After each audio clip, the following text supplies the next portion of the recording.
Hello, everyone. I want to begin by noting Yom HaShoah, Holocaust Remembrance Day. Today, we remember the 6 million innocent Jewish men, women, and children who were systematically murdered by the Nazis. We also pay tribute to the bravery and resilience of survivors and of all of those who risked their lives to save others during the Holocaust. This morning, I want to again extend my most sincere condolences to the families and friends of the victims of the terrible Nova Scotia attacks. Since yesterday, I've had the chance to speak with Constable Chad Morrison, the RCMP officer who was wounded, as well as Constable Heidi Stevenson's family. On behalf of all Canadians, I thanked them for their service and their sacrifice.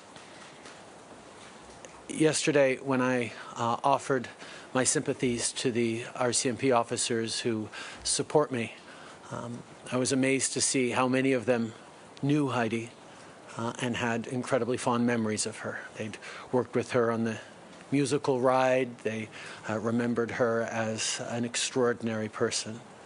And it really goes to show just how tightly knit not just the RCMP is as a force, but how close we are as a country. Yesterday afternoon, I visited the Canadian Police and Peace Officers Memorial on Parliament Hill to pay tribute to Constable Stevenson and to recognize the contributions of all law enforcement members to keep us safe. I also spoke to a number of colleagues from Nova Scotia, both past and present, and sought Senator Stan Kutcher's advice, both as a Nova Scotian and as a mental health expert. These calls reinforced what we all know about Nova Scotia, that it's a special place where people stick together and look out for each other. This week, we are all Nova Scotian. The families of the victims can count on the unwavering support not only of their neighbours, but of every single Canadian. Long before this pandemic, charities and non-profit organizations were doing crucial work to help our communities. Their mission has always been to support people in their time of need, and that hasn't changed. But COVID-19 is putting a tremendous amount of pressure on those organizations because more people need help. For example, back in March, one United Way partner in Winnipeg made and distributed 1,475 emergency kits for families, seniors, and homeless people in just 5 days. Organizations have also had to change the way they deliver services because of the rules that everyone has to follow to keep each other safe. Here in Ottawa, there are a number of organizations that are focused on serving isolated seniors. Usually, they have day programs where seniors can socialize, participate in activities, eat well, and maintain a connection to their community. That's no longer possible because of COVID-19, so organizations are now delivering meals and providing support via phone. In Toronto, Tropicana Community Services is now helping vulnerable youth access their COVID-19 benefits. It takes resources to make these kinds of adjustments, resources these groups don't have because they're spread so thin, trying to help as many people as possible. So to support charities and nonprofits in their important work, our government is setting up a $350 million emergency community support fund.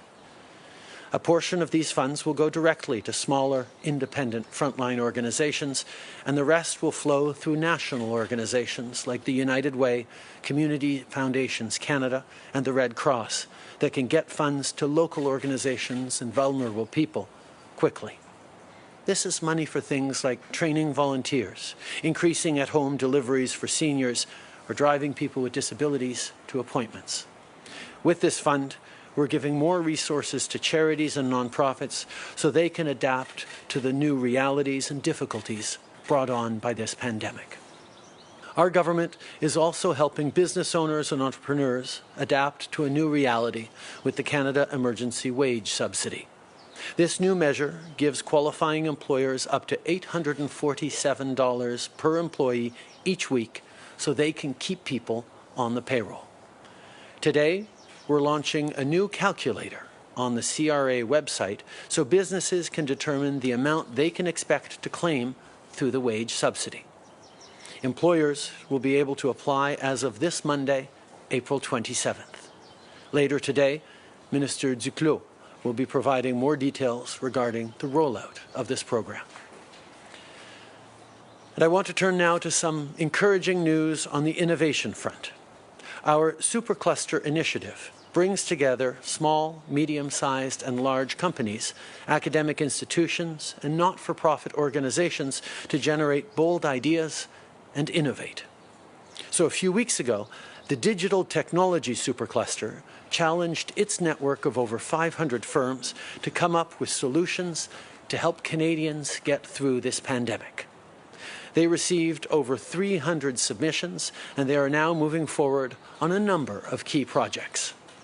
Toronto's DNA Stack is developing a new cloud-based network that allows researchers who are looking to improve our ability to diagnose and treat COVID-19 to share their findings.